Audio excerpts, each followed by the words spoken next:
tama ang mga mali at tapunan ng liwanag ang mga madidilim na bahagi ng ating nakaraan. When you worry too much, baka kulang sa pananalig. Perhaps you're lacking in faith. Sa Matthew 8:24-26, without warning, a furious storm came up on the lake so that the waves swept over the boat. But Jesus was sleeping. The disciples went and woke him, saying, "Lord, save us. We're going to drown." He replied, "You of little faith, why are you so afraid?" Then he got up and rebuked the winds and the waves, and it was completely calm. Well, actually, rational naman at valid yung fear nila dahil malakas ang bagyo, sinasalanta ng bagyo at ng mga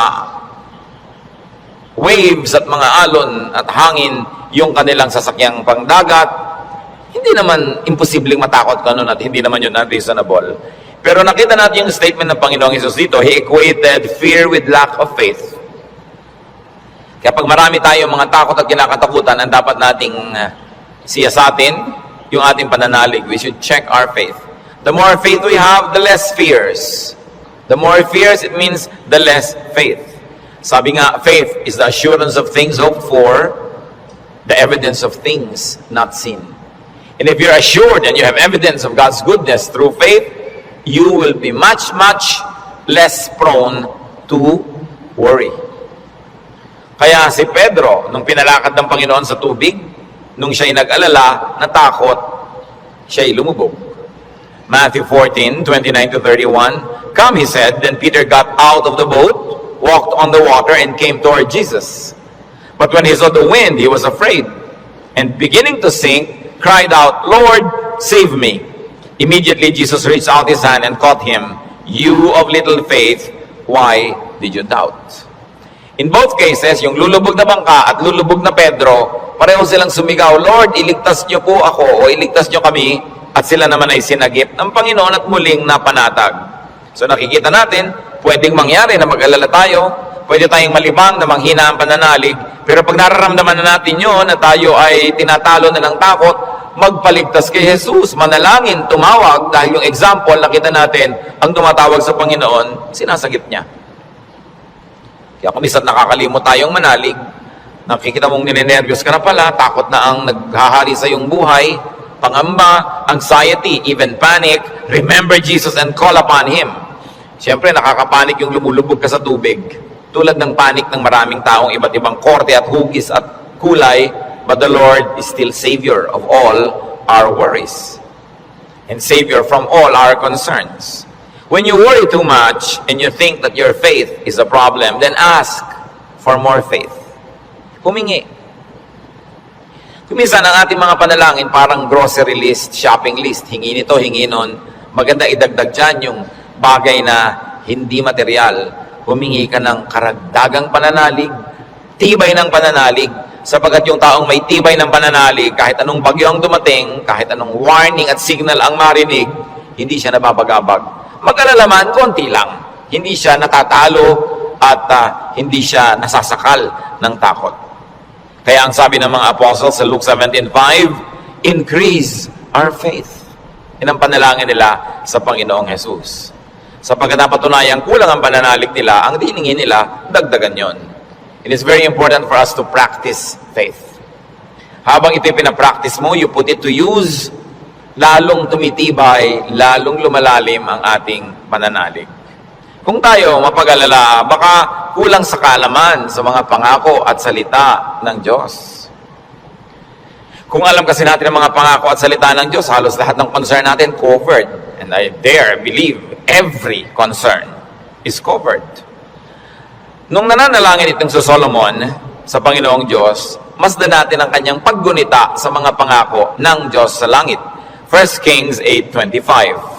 Now, Lord, God of Israel, keep for your servant David, my father, the promises you made to him when you said, you shall never fail to have a man to sit before me on the throne of Israel. If only your sons are careful in all they do to walk before me as you have done. And now, O God of Israel, let your word that you promised your servant David, my father, come true.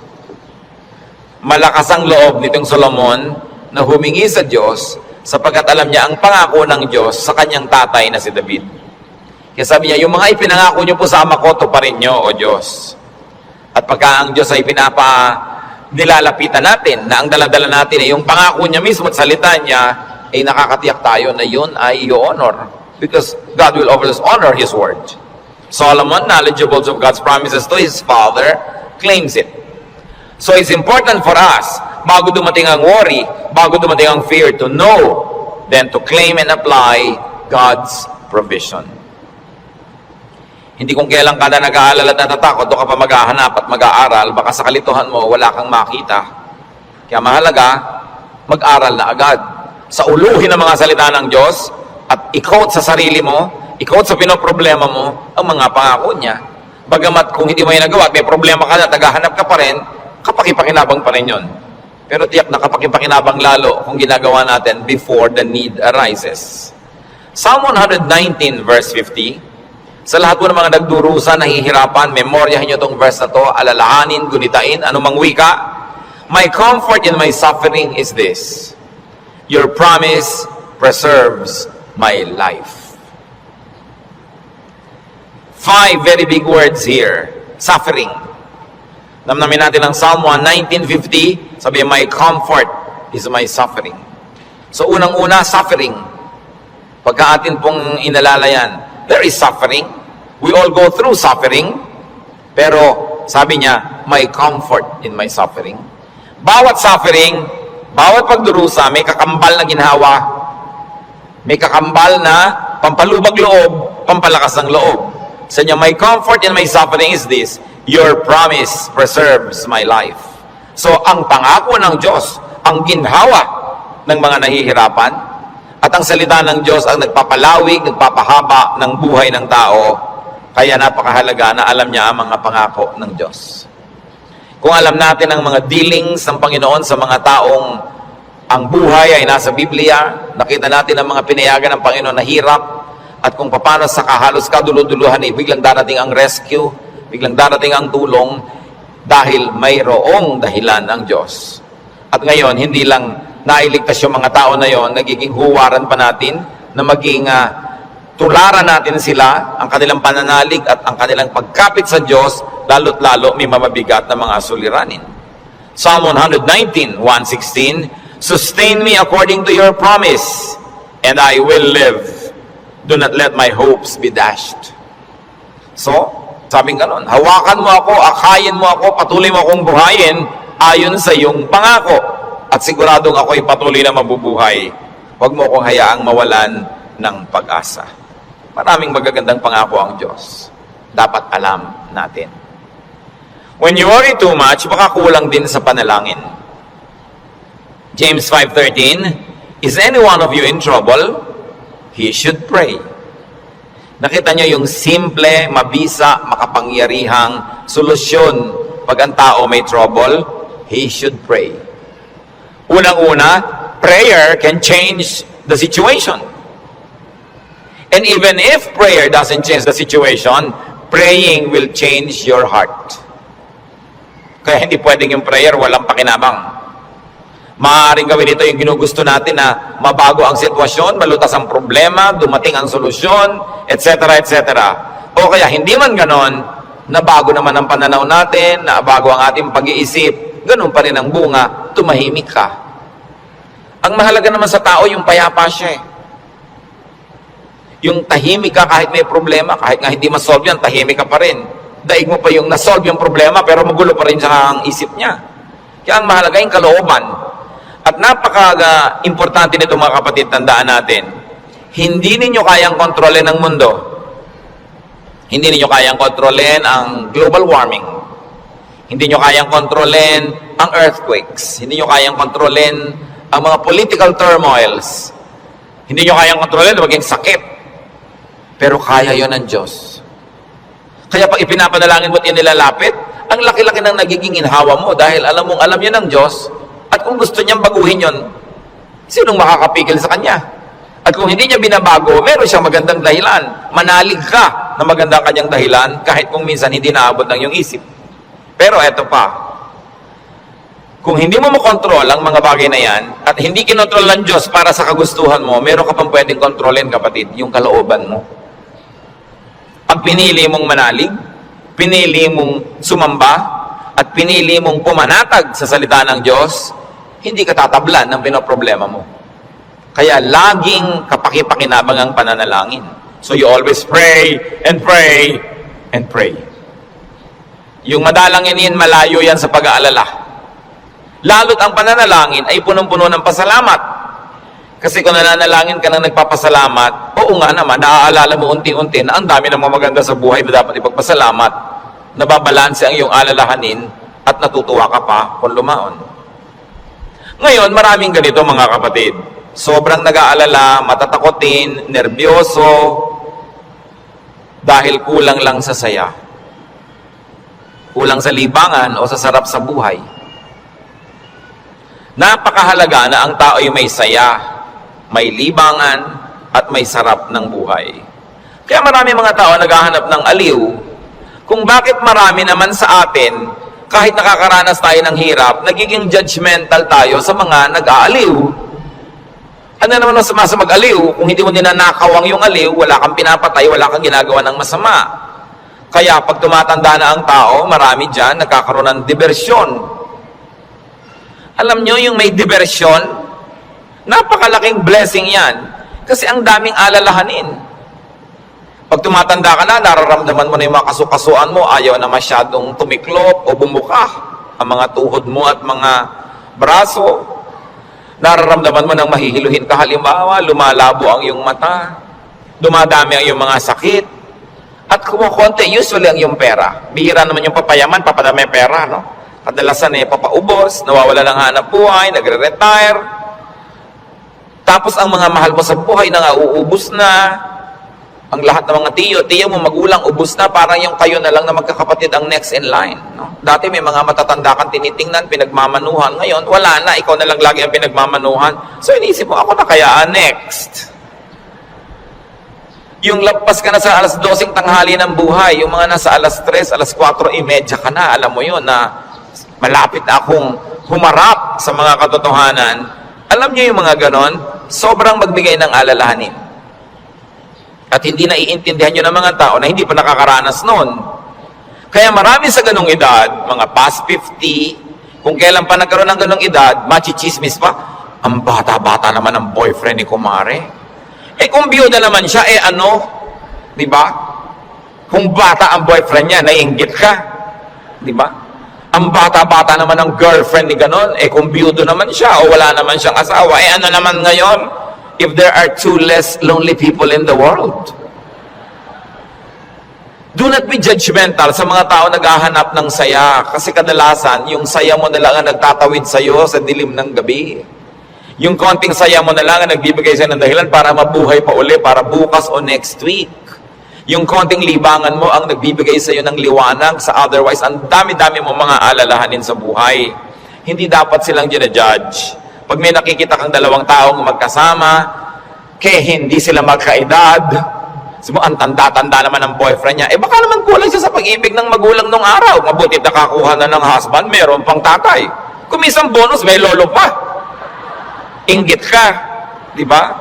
Kung minsan naman, bakit kaya ang bata-bata nang nagugustuhan ito, may edad na siya? Kung puro kapwa matanda niya ang nakikita, ang pinag-uusapan laging arthritis, blood pressure, blood sugar, mga katarata, glaucoma, nakaka-depress. Kaya kung minsan masarap kasama yung bata na walang iniisip na mga alalahanin, puro happening at gimmick ang naiisip, nalilimutan mo mga problema mo. At yung problemang hindi nasosolve, malaking bagay kung nalilimutan man lang kahit sandali. Because you keep your sanity and you keep your cheerfulness. Mga kapatid, huwag kayong killjoy sa mga taong humahanap ng ligaya. Kasi hindi nyo naman papaligayahin Halimbawa, yung nanay nyong byuda, may boyfriend. Mano, byuda naman. Bakit sasamahan mo ba siya pag gusto niyang manood ng TV? Sasamahan mo ba siyang manood ng sunset? Hindi rin naman, busy ka rin sa sarili mong asawa at mga anak. Tapos pinagkakaitan mo yung nanay mo, yung tatay mo ng kaligayahan. Ang mga tao kasi maraming dala, maraming problema. Matuwa tayo pag nakakakita sila ng konting itinatawid sila sa ganong mga hirap. Pasalamat ka na hindi na nga ikaw. ang magtatawid at hindi na ikaw yung kailangang laging nandoon. People have needs. Kaya kailangang maging maunawain. Kaya kung marami tayong mga alalahanin, baka kulang ka lang sa entertainment. Hindi naman masama yung entertainment basta wala kang binibreak na law of God. Kumisa kasi yung mga relihiyoso kung bakit galit na galit sa mga tao. Hoy, alam mo, Christian na Christian si nakita ko siyang nagbingo. Kung lumigaya ba siya, hindi naman ninakaw sa iyo yung pantaya. So, marami magtatanong niya sa akin and marami will feel uncomfortable, but lalo yung mga may edad na nating mga nanay, mga tatay, kung ikaliligaya nila, diba, kakausapin mo ba yan sa haba ng mga kwento? Hindi naman lagi. Basta't walang nananakawan at hindi ka naman naghahangad, gusto mo lang malibang. Kung gusto ng Panginoon, tayo ay magkaroon ng buhay na masaya. Si Elijah, propetang-propeta, natalo ng lungkot, gusto tuloy mamatay. 1 Kings 19:3-5. Elijah was afraid and ran for his life. When he came to Beersheba in Judah, he left his servant there, while he himself went a day's journey into the desert. He came to a broom tree, sat down under it, and prayed that he might die. I have had enough, Lord, he said. Take my life. I am no better than my ancestors. Then he lay down under the tree and fell asleep. Nakita niyo ang problema niya, natatakot siya, nagtatakbo siya, napagod, tapos iniwan pa niya yung assistant niyang lalaki, nag-isa siya maghapon, magdamag, sobrang nalungkot, na-depress tuloy, pinaghahalo-halong gutom, pagod, gusto tuloy mamatay. Pero nung ginising ng anghel, pinakain, pinainom, pinatulog uli, ginising, pinakain, pinainom, pinatulog uli. Sumaya na naman, tuloy na naman ang ministry niya. Mahalaga, nakakatawid ka sa difficult days. Ecclesiastes 2:24, a man can do nothing better than to eat and drink and find satisfaction in his work. This too I see is from the hand of God. Nakita nyo, mapaka-halaga kay Solomon i-emphasize na sabi niya, yung pagkain, pag-inom, pagsasaya, galing din yan sa Diyos. Bakit niya idinidiin? Kasi akala ng iba, ang galing lang sa Diyos, tinik, krus, pasakit, kalbaryo. Amin ganon. Kung kailangan danasin yon, danasin. Pero hindi laging ganon ang kalooban ng Panginoon. Gusto niya tayo na mag-enjoy. At sinabi, to find satisfaction in all His work. Not in somebody else's work, not in somebody else's fruits, but in someone's work. In other words, kung nasan ka, kung anong ginagawa mo, doon ka umimbento ng saya. Doon ka humanap ng ikaliligaya mo. Sapagkat yun ang doable, yun ang reachable. Ecclesiastes 3:13, that everyone may eat and drink and find satisfaction in all his toil. This is the gift of God. Gusto ng Diyos, pag kumakain ka, masaya ka. Umiinom ka, na-enjoy mo yung iniinom mo. May ginagawa ka, hindi ka nagdadabog, natutuwa ka sa ginagawa mo. Ang payo pa ni Solomon, Ecclesiastes 9:8, always be clothed in white and always anoint your head with oil. Baka naman bukas nakaputi na kayo lahat. Yung puti kasi is associated with linen sa Israel at sa mga disyertong bansa tulad ng Egypt, kaya lahat ng mga nobles laging naka-white, naka-linen. Ibig sabihin kasi comfortable and beautiful. So ang sinasabi ni Solomon, be comfortable, have pleasure, and enjoy beauty, even in what you wear. Sa dami ng lungkot ng mundo, pag may konting saya na pwede mong kunin sa hangin, kunin mo. Pag may konting kaligayahan, kunin mo. Kasi maraming kalungkutan na hindi mo pwedeng iwasan. Mabuti na yung marami kang deposit sa alkansya ng saya, para pag may panahon ng pagdurusa, may madukot kang saya, pampalakas sa mga araw na malungkot ka. Kaya kung may pagkakataong sumaya, magpakasaya ka. May pagkakataong gandahan ng environment, gandahan mo kasi kuminsan napipilitan kang tumingin sa hindi maganda. Meron kang pagkakataong guminhawa, pag ginawahin mo. Kasi maraming beses, hindi ka maginhawa at wala kang magagawa tungkol doon. So marambuti na yung marami kang pabaon sa sarili mo, na saya, tawa, kagandahan, para pagka panahon ng tagsalat, meron kang panggagalingan ng lakas. Surround yourself with what is beautiful and pleasurable and comfortable. Sabi nga ni Balagtas, sapagkat ang mundo'y bayan ng hinagpis, mamamaya'y sukat tibayan ang dibdib. At ang isa sa mga pagpapatibay niyan, whenever you can be happy, be happy. So that when sadness that cannot be avoided comes, then you are well equipped. Because yung balance mo, kahit ma-withdrawhan ng lungkot, yung sayang nakatago, ang balance mo, marami pa rin sayang natira. Kaya ministry natin, mga kapatid, na magpasaya rin sa isa't isa. Hindi magpalungkot. Hindi may nagsasaya, maiinis ka. May nagkakakanta ng I did it my way, babarilin mo. No? Hayaan mo siya magkakanta. Alam mo ba kung anong problema niya sa buhay? Baka kailangan niya ang kidney transplant. Baka yung asawa niya may cancer. Baka ang mga anak niya walang pangmatrikula. At gusto na niyang tumalon sa ilog na walang tubig dahil El Nino. Kaya ang laki ng problema. Tatalo ka sa ilog, di ka malulunod. So malaking problema yun. So kumanta na lang siya ng I did it my way kahit wala sa tono. Babarilin mo pa. Surviving na nga yung tao. Marami sa atin, they're just trying to survive. Kung minsan nagdadamit ng akala mo payaso o Santa Claus o snowman, hindi mo siya maintindihan. Pero kung nagpapaligaya ba sa kanya, hindi naman ninakaw sa iyo yung suit niya, anong pake mo? Hayaan mo siya, masaya siya. Hindi natin dapat ginadjudge yung kapwa according to our standard. Ako, hindi ko isusuot yan. Siguro, kontento ka sa buhay mo ngayon, masaya ka. Iba kami hinahanap siyang ligaya na hindi mo naman ibibigay. Ano ngayon kung gano'n ang suot niya? Mahalaga sa spiritualidad, ang tunay na spiritualidad, ang bunga niyan, mga kapatid, kabaitan sa kapwa. Kung hindi ka mabait, kahit sa ulo mo yung buong Biblia, sayang lang. Para ano? When you worry too much, baka sobra ka ng pakikinig sa balita, bad news. Yung makinig sa balita, manood ng primetime TV, garantisado, lulungkot ka. Kung hindi ka naman mawala ng ganang kumain dahil oras ng hapunan. Babae, tinadtad, sinigan, inilagay sa drum, nilagay ng semento, hinulog sa dagat. Gusto niyo bang panghimagas yan sa inyong paghahapunan? O kaya appetizer, kung late kayo wala kayong mapapala kapapanood yan. Hindi niyo naman kailangan malaman. Nananakot lang para bumenta. Siyempre, because bad news is good news in journalism. Ibig sabihin, papansinin ng tao. Pag nagpapakinig ka sa mga El Nino, La Nina na yan, mga earthquake, takot ang aabutin mo. May magagawa ka ba dyan? Ikaw ba si Bernardo Carpio? Sige, pigilan mo ang paggalaw ng lupa para huwag lumindol. Kaya mo ba yan? So yan ang mga takot na hindi mo naman kailangang entertainin. Kasi wala ka naman magagawa tukol dyan. Kaya manalangin ka. Yan sabi, pray, pray, pray. Siyempre, marami pang nananakot ay padami na ng padami ang tao sa mundo. Actually, pag nag-aeroplano kayo, makikita nyo, ang dami pang lupang walang laman eh. Nagkakagulo lang yung mga tao sa mga bayan-bayan at crossing. Parang ang dami pang maluwag. Napakarami kaling siksikan kasi because of the imbalance ng economy. Natatakot ang mga tao na mauubos sa daw ang langis. Actually, mga daang taon pa yan bago maubos. At hindi pa nga nauubos sa kakaimbento na ang tao ng mga bagong alternative sources of energy. Ang tao kasi fearfully and wonderfully made by God. We were made wonderfully. People will find a way as life finds a way. Sabi niyo ba, papangit na ang buhay? Hindi totoo yun. Tingnan nyo lang ang cellphone na hawak nyo o nasa bag nyo, malalaman nyo, umasenso ang buhay. Nung araw, mayayaman lang ang mga may telepono. Yung halos gumapang ka sa lupa, pumatok, pwede po bang makitawag, Mrs. Cruz? Diba? Dahil sila lang ang may telepono, siya naman may rollers pa. Mamaya! Ngayon, kahit balot vendor, may cellphone. Hindi pa ba yan asenso ng humanidad?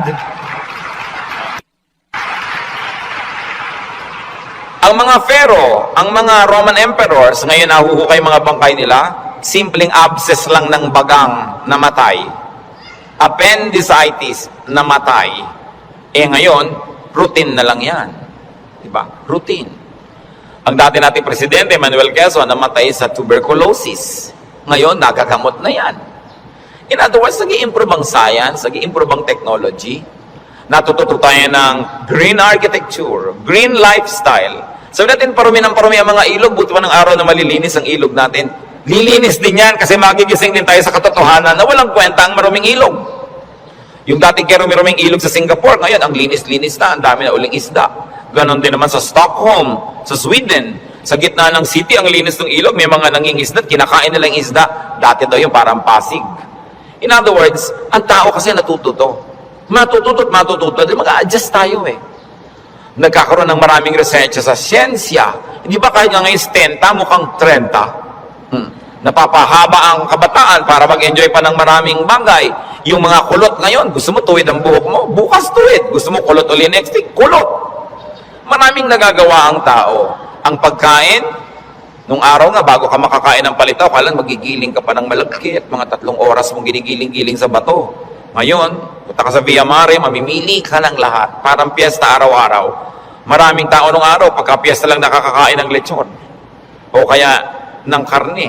Kasi hindi naman available. Pero ngayon, pipiliin mo pa. Puro leg ba, puro likod, puro napipili. Ang trend ng buhay, pag tinan nyo mga kapatid, papaganda.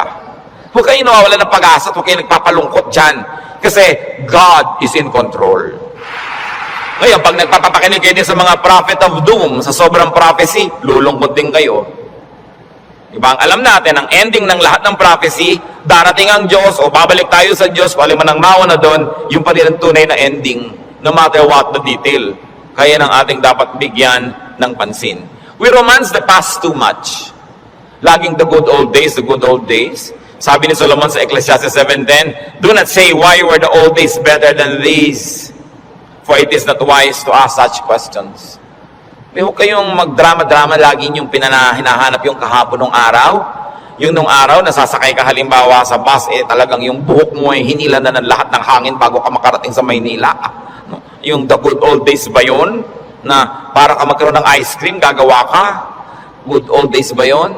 Marami tayong hindi ina-appreciate sa present, sa accomplishment ng humanidad at ng kabihasnan, because we romance the past too much.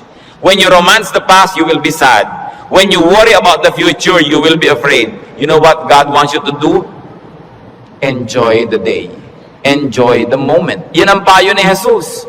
Sabi niya, do not worry about tomorrow. Tomorrow will worry about itself. Let the day's own trouble be sufficient for the day. Yung iba naman, kaya nagwo-worry, sobrang daming alam. Kaya ang sabi sa Ecclesiastes 7:16, do not be over-righteous, neither be over-wise. Why destroy yourself? Habang marami kang nire-research, maraming inaalam na hindi mo naman talaga kailangan sa pang-araw-araw na buhay mo, dadagdagan lang ang alalahanin mo. And sometimes, even in religious studies, ganyan yan. Marami ngayong mga TV networks nagpapakute para makakuha ng audience, mapanood. Walang ginagawa kundi siraan ng Diyos, siraan ng Biblia, guluhin ang pananalig ng mga nananalig. Tapos pag naman nanood ka ng nanood, nakinig ka ng nakinig, ang ending mo ngayon, malilito ka. Hindi ka ngayon makatulog. Anong bunga nun sa'yo? So huwag mo nalang panoorin. Tahimik ang pananalig mo. Peaceful ka. That is a gift from God. Do not permit the enemy to disturb you. Kaya sabi, why destroy yourself? Don't be overwise. Alam niyo yung pagiging wise? It's a very difficult and a very high calling.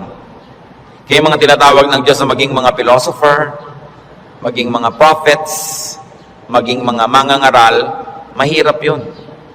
Kasi pag lumalalim, tumataas ang iyong alam, nagiging vulnerable ka to so many anxieties and fears. You become vulnerable to a lot of isolation and sadness. Kaya nga yung mga tinawag ng mga special people to be God's channels of blessing and wisdom to others and to the multitudes. That's why we privilege them with respect. We privilege them with a lot of things. Kasi ang pwede lang nating isukli sa ating mga propeta, sa ating mga mangangaral, sa ating mga philosophers, ang pwede lang nating isukli sa kanila, pagmamahal, pag-ibig, pagrespeto, kasi dinadanas silang maraming hindi na natin dinaranas. Sa kanila ibinubunyag ang mga malalalim, mahihiwaga at mahihirap na mga bagay para maipaliwanag nila sa mga ordinary mortals like you and me.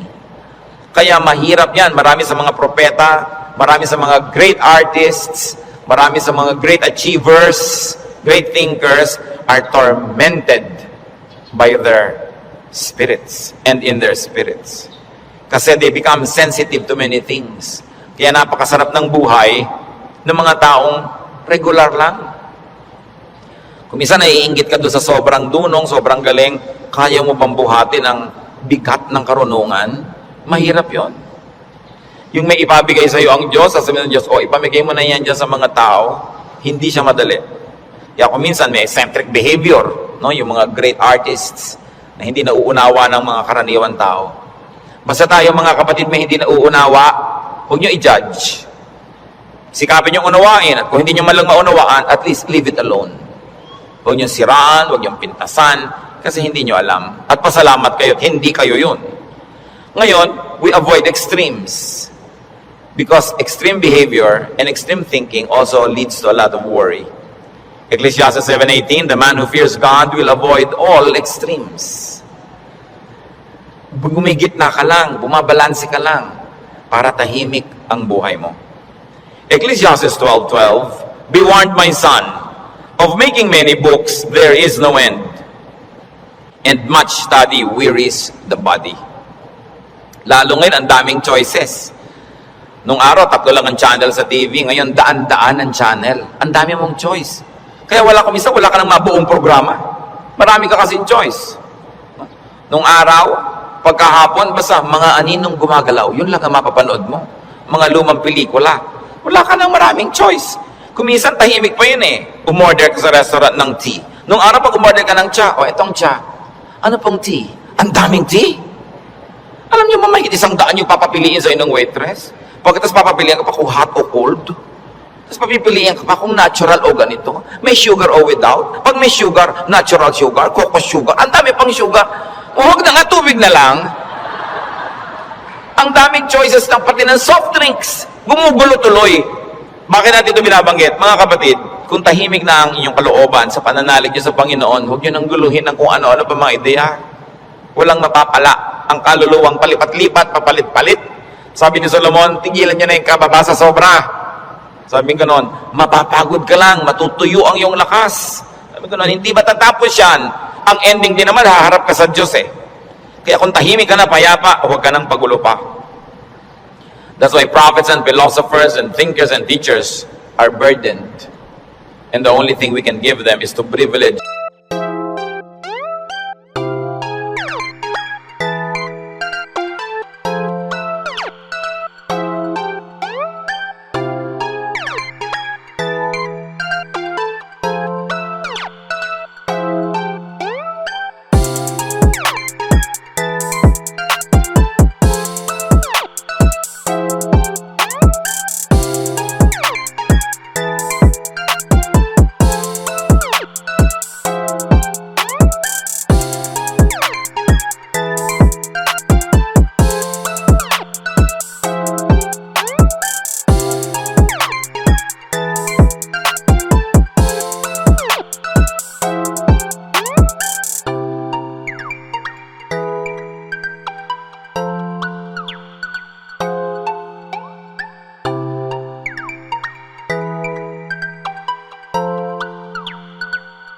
Panginoong Jesus, and why do you worry about clothes? See how the lilies of the field grow. They do not labor or spin. Yet I tell you that not even Solomon in all his splendor was dressed like one of these. And if that is how God clothes the grass of the field, which is here today and tomorrow is thrown into the fire, will He not much more clothe you, O you of little faith? Sabi, ba't ka nag-aalala kung ano isusuot mo? Mga little things pa yan. Kasi yung damit dyan, symbolic of all other things. Food and drink, symbolic of all our needs. Plus, what to wear. Sabi niya, nakita mo yung mga damo. Hindi naman gumagawa ng tela yan. Hindi yan nagwagawa ng damit. Pero kahit si Solomon, sa kanyang kayamanan, hindi nakapagbihis tulad ng magagarang damo na yan. At kung yung mga damo na buhay ngayon, bukas ay tuyot na at sisigan na lang, ay dinadamitan ng Diyos ng maganda, ikaw pa kaya ang pabayaan ng Diyos? So pag nag-aalala tayo, tumingin ka sa lumilipad na ibon, kaya dapat hindi tinitirador ang ibon, dahil anong titingnan mo kung walang lumilipad? No? Hayaan nyo silang magliparan dyan. At tumingin ka sa damo na maganda, tumingin ka sa isda na maganda, tumingin ka sa lahat ng magagandang likha ng Diyos, ikaw pa kaya ang hindi alagaan? Kung yan nga, inaalagaan. Kaya sabi ng Panginoon sa Matthew 6:26-34, kadugtong, so do not worry, saying, what shall we eat? Or what shall we drink? Or what shall we wear? For the pagans run after all these things, and your heavenly Father knows that you need them. Nag-aalala ka kasi alam mo kakailanganin mo. Huwag mong kalimutang alam ng Diyos na kailangan mo yun. At kung inassignan ka ng buhay ng Diyos na ganito kahaba, talaga namang wala siyang ilagay na provision. Paano ka mabubuhay? Hindi matutupad yung plano niya para sa'yo. Kaya pakakainin ka niya. Bubuhayin ka niya. Maaaring hindi siya laging gumawa ng himala, pero itinanim niya sa iyong isip, sa iyong puso, sa iyong naturalesa, na bubuhayin mo ang iyong sarili kahit anong mangyari. Life finds a way. Kaya yung mga nagbebenta ng life insurance, pag tinanong mo, ba't po kayo nag-i-insure ng mga tao, paano kung mamatay lahat yan? Sasabihin nila, hindi. Kasi ang tao talagang kahit anong mangyari, pananatilihin niya ang sarili niyang buhay. Kaya yun ang kakampi ng insurance company, yung pag-ibig ng tao sa buhay, nabubuhayin niya ang sarili niya. Ikaw ba halimbawa, pag may insurance ka, napapalitan ng paa mong naputol, puputulin mo nga para mapalitan. Hindi, di ba? Hindi ko mo may insurance ka, gagawin mo yun. Kasi mahal mo yung katawan mo, mahal mo yung buhay mo. Itinakda yun ng Diyos. Kaya mananatili ang tao under His care. It is natural to us. So why worry about global warming? Luma na yun. El Nino or La Nina or earthquakes, lalong luma na yun. No? Pag tinignan yung mga guho ng mga Roman buildings ng 2,000 taon na ang nakalipas, noon lumindol. Laging may lindol. Lagi. Buhay pa rin ang buong humanidad. No? May mga nasasalanta, pero marami pa rin nanatiling buhay. At as we always say, earthquakes don't kill, but bad buildings do. Kaya nga nagkakaroon ng kapabayaan yung mga tao. Kumisan, mapahamak tuloy. Yung mga earthquake na yan, noon pa yan, unang panahon pa. Hindi na yan bago. Sabi sa Ecclesiastes 1:9-10, what has been, will be again. And what has been done, will be done again. There is nothing new under the sun. Alam na yan ng Diyos. Nagkaroon lang kasi ng pangalan niyang El Nino kaya naging warriors tayo. Nung araw pa sinaunang panahon, hindi umuulan, yung mga tao magpo-prosesyon sa mga bukid para umulan. Nangyayari na nun. Pero may bukid pa rin, may tao pa rin, dumadami pa nga. Is there anything of which one can say, look, there is something new?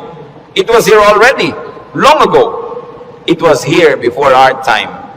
And if it was here before our time, then it was God designed, God ordained. It is in accordance with God's will. And if God promises that He will take care of you, and He knows the natural things that will happen, God knows how to take care of His people. Yun ang dapat nating panghawakan. Hindi ka padala sa takot, sa mga sensational news. Kapatid, kung ano man ang pinoproblema mo, nandyan na yan, matagal na. Inilagay yan dyan ng Diyos. O kung hindi man, pinayagan niyang malagayan dyan, alam niya. At kung alam ng Diyos, pwede ka magtiwala. Huwag mong problemahin. Listen, church. Ang problema, nagiging problema kasi pinoproblema. Pag hindi mo pinroblema, di hindi problema. Kaya dalawang tao, dalawang ina, yung isa yung anak, wala pa, 2:00 na ng umaga, balisang-balisa, hindi makatulog. Yung isang ina naman, tulog na tulog. Parehong wala yung anak nila. Yung isa kasi pinoproblema niya. Yung isa hindi. So, malaki na yon, alam na niya umuwi. Lalong-lalo ko may pangatlo pa na hindi naman problema. Tapos niya, ipinanalangin ko na sa Lord. Wala ako sa kinakalagyan ng anak ko ngayon, pero nandun ang Diyos, so binilin ko na. In fact, mas mahal naman ng Diyos yung anak ko kaysa mahal ko yung anak ko. So magtitiwala ako at matutulog ako dahil anong mapapala kung gising ako dito? So iba-ibang attitude, pare-parehong sitwasyon. Your attitude will shape your lifestyle. No? Ganun yun. Kung minsan, merong mga asawa na hindi na halos pansinin ng asawa nila, laging wala.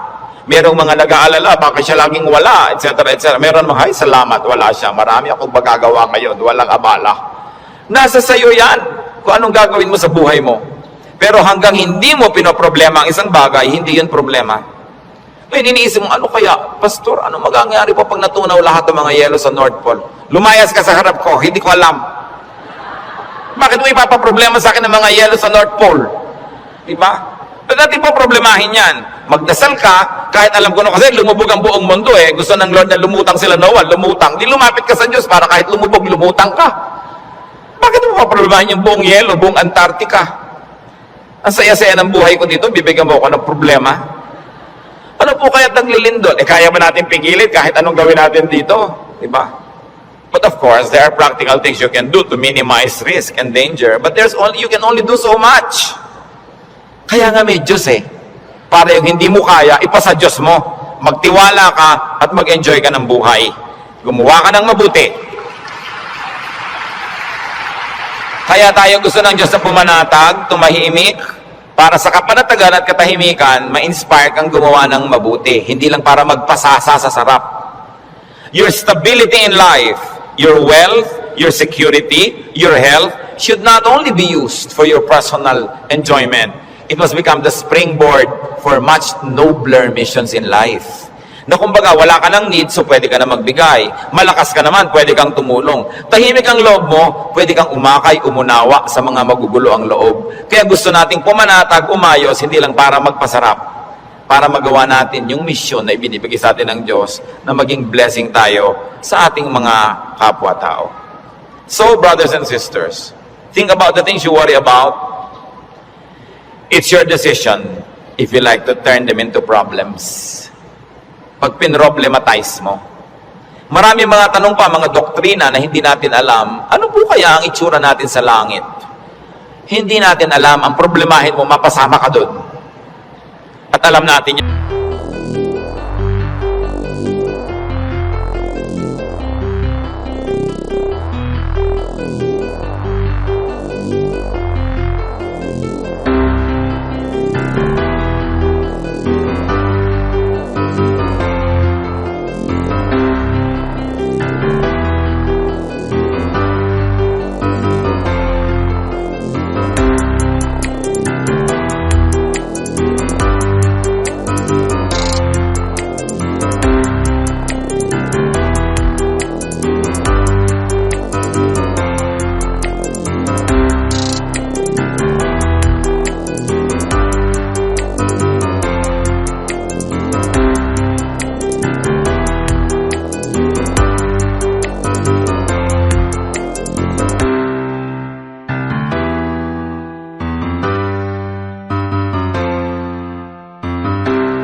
Kaya nating hawakan sa tulong ng Diyos kasi ibinibigay niya sa atin yung today. So sabi niya, ang alalahanin mo lang yung today. May maiinom pa po kaya tayo, Pastor, sa 2020. Ang layo pa nun. May tubig ka ba sa bahay mo ngayon? Meron po, masaya ka na. Bukas, lalagyan nila yan ng Diyos. Sabi, give us this day our daily bread. Bakit mo lulutasin yung problema ng isang buong buhay sa isang araw? Yung lakas mo para lang sa problema ng araw na to, inuubos mo sa napakaraming araw na problema, kaya kinakapos. Pero lahat ng problema sa araw na to, kasya ang pagpapala ng Diyos sa araw na ito. Kasya. Humihirap kasi yung blessing today, hinahati mo para sa problem tomorrow. Yung problem tomorrow, may kasamang blessing niya yung nakakambal. So yung ngayon ang atupagin mo sa buhay. Hindi ibig sabihin na hindi ka na magpaplano ng future. Nagpaplano ka generally, but you don't get obsessed with that. But don't fail to live the moment, to savor the moment, because it will never happen again. Alam nyo, kahit anong iniintay nyo, pag wala kayong ginawa kundi hintayin yon, ganun lang pala, sandali lang tapos. Araw ng kasal, anibersaryo, fiesta, event, ang tagal mo pinaghahandaan, tapos sandali lang natapos, sasabi, ay tapos na. Marami kasi, nahihirapan silang ihanda yung darating pa, pero pag nangyayari na, they are too busy trying to be perfect, hindi nila na-enjoy. Tapos na. Wala na, lugi na sila. So, enjoy the moment. Pag kami ikinakasal ako, may ibinubulong akong gano'n. Minsan may tinatanong sa akin, ano po yung ibinulong nyo, Pastor? May mga pakialamera kasi pati ibinulong mo, tinatanong. Sabi ko, wala. Sinabi ko lang, pagkakainan na, kumain kayong mabuti. Huwag kayong mag-entertain ng mga bisita. Tayo kayo ng tayo. Kasi this is your first meal together as husband and wife.